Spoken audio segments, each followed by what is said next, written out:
नमस्कार विद्यार्थियों, आज हम पढ़ रहे हैं जो संस्कृत में बीए सेकेंड ईयर में जो प्रथम प्रश्न पत्र होना है, और वह जो प्रश्न पत्र है प्रथम उसमें एक किताब आती है हमारी सुकनासोपदेश।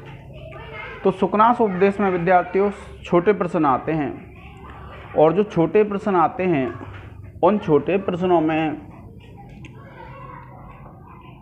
देखिए, ये जो हमारी सबसे पहली बात तो ये है कि ये हमारी कादंबरी पुस्तक है, और यह जो कादंबरी है हमारी कवि ने लिखी है बाणभट्ट ने। तो आप ये ध्यान रखेंगे कि बाणभट्ट की रचना है कौन सी? कादंबरी। तो ये जो कादंबरी है, कादंबरी का भाग है ये सुकनासोपदेश। कई बार ये पूछा गया है कि सुकनासोपदेश क्या कहाँ से है, तो आप ये बताएंगे कि ये कादंबरी का भाग है सुकनासोपदेश। और कादंबरी किसने लिखी है? बाणभट्ट ने। अब ये जो बाणभट्ट हैं, फिर देखो ये कादंबरी के दो भाग मिलते हैं। एक तो है कथामुख, एक है पूर्वार्ध, और एक है उत्तरार्ध। तो ये जो सुकनासोपदेश है विद्यार्थियों,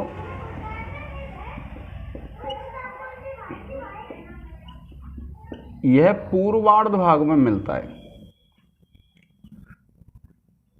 ठीक है, किस भाग में मिलता है?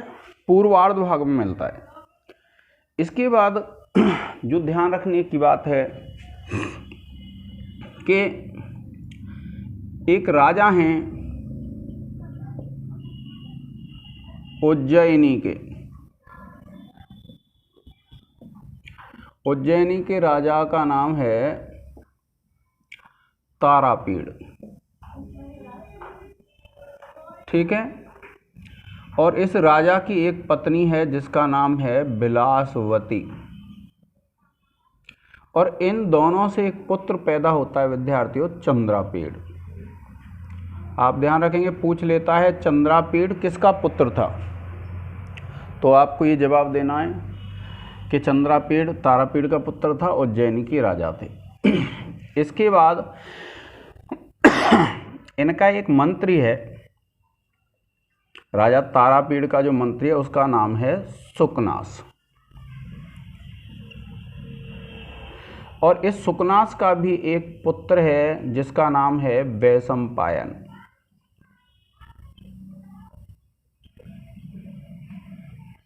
ये हैं विद्यार्थियों। अब देखिए,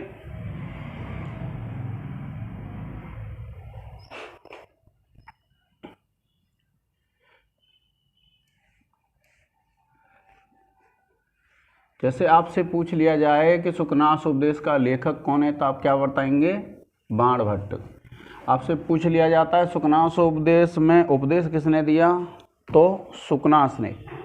आपसे पूछ लिया जाए उपदेश का स्थल कौन सा था, तो आप बताएंगे जो मंत्री सुकनास है उसका जो घर है वो उसका स्थल था।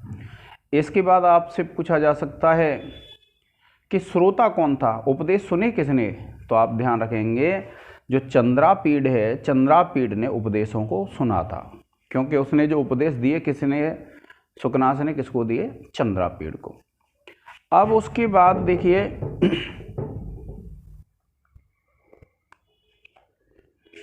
ये जो कादंबरी है इसमें ये जो चंद्रापीड़ है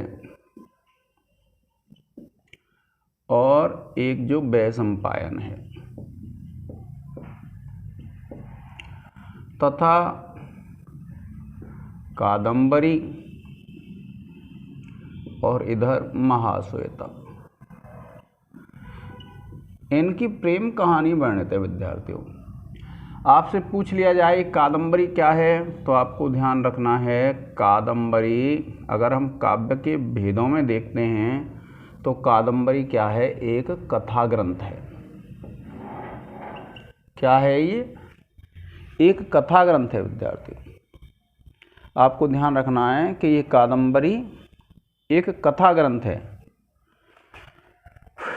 अब इसके बाद जो आपको पढ़ना है, ज़्यादातर देखेंगे, देखो आप लक्ष्मी में से आपसे छोटे प्रश्न पूछ सकता है, उसको थोड़ा सा हिंदी में पढ़ लेना। गुरु उपदेश में से पूछ लेता है, और एक शुरुआत में ही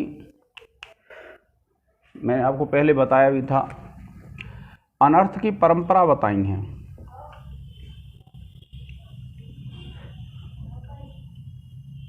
इनको याद कर लेना, अनर्थ की कौन सी परंपराएं।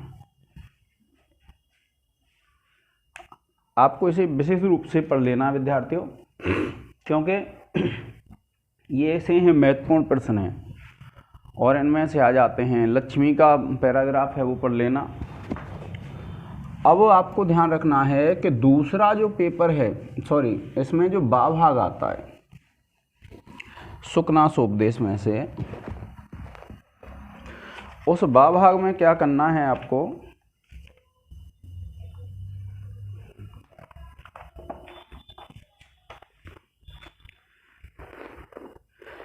एक प्रश्न तैयार कर लेंगे आप,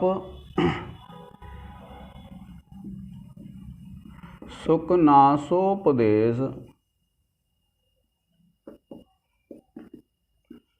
के आधार पर बाण की भाषा शैली।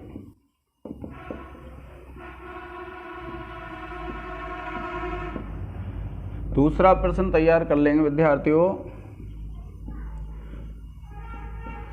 सुकनासोपदेश का सार। ये अच्छी तरह से याद कर लेंगे, और जहाँ तक इसमें से विद्यार्थियों आपको क्वेश्चन आ जाएगा। भिन्न भिन्न तरीके से आपसे पूछ सकता है। कैसे पूछ सकता है कि सुकनासोपदेश में कई टॉपिक हैं। जिस प्रकार से पहला है, जैसे इसमें युवावस्था का है वर्णन, तो आपसे पूछ लेता है युवावस्था का वर्णन कीजिए, लक्ष्मी का वर्णन कीजिए, गुरु के उपदेश का वर्णन कीजिए, राजाओं के चरित्र का वर्णन कीजिए। तो आप पूरा सार पढ़ लेंगे, तो आप उसमें से क्या है, जितना आपसे पूछे, अगर पूरा सार पूछता है तो पूरा लिख देंगे, और अगर आपसे संक्षिप्त में अगर पूछता है प्रश्न तो आप उसको संक्षिप्त में लिख देंगे। अब उसके बाद है, देखिए,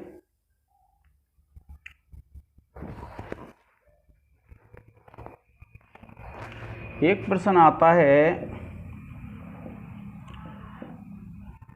चरित्र चित्रण की दृष्टि से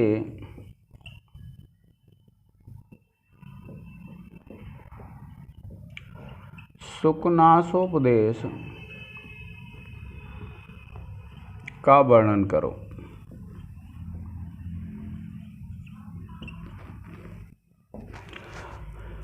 और एक आता है विद्यार्थियों, ये बाणोच्छिष्टम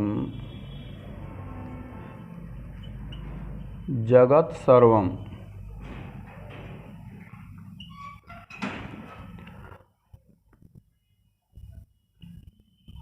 उक्ति को स्पष्ट करो। ये तो महत्वपूर्ण प्रश्न है। अब उसके बाद ऐसा है, देखो वैसे तो विद्यार्थियों आना नहीं चाहिए, लेकिन एक प्रश्न ये बन जाता है कि बाणभट्ट के व्यक्तित्व एवं कृतित्व को स्पष्ट करो।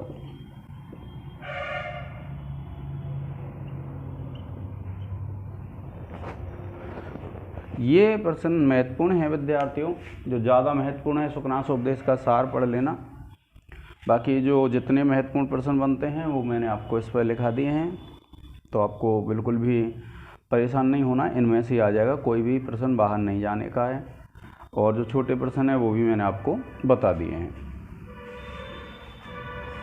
अब जिन विद्यार्थियों की ये समस्या है एग्ज़ाम कैसा आता है, पेपर कैसा आता है, तो इस वीडियो को क्या है विद्यार्थियों अंत तक देखें, तो आपको उसमें पेपर कैसा आता है इस प्रकार से, और कौन से सुकनास उपदेश के प्रश्न महत्वपूर्ण हैं, ये सब उसमें आपको PDF में मिल जाएगा। आप इसको पूरा देखें वीडियो को, और अपने साथियों के पास शेयर कर दें, और इसको सब्सक्राइब कर लें चैनल को, जिससे जो भी मैं वीडियो अपलोड करूं वह आपको तुरंत मिल जाए उसकी सूचना। तो आज के इस लेक्चर में विद्यार्थियों अभी इसको अंत तक देखना वीडियो को, क्योंकि इसमें जो महत्वपूर्ण क्वेश्चन हैं, जो महत्वपूर्ण व्याख्याएं हैं, उनका वर्णन है। तो आज के इस लेक्चर में इतना ही। धन्यवाद। जय हिंद, जय भारत।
वो देख लो।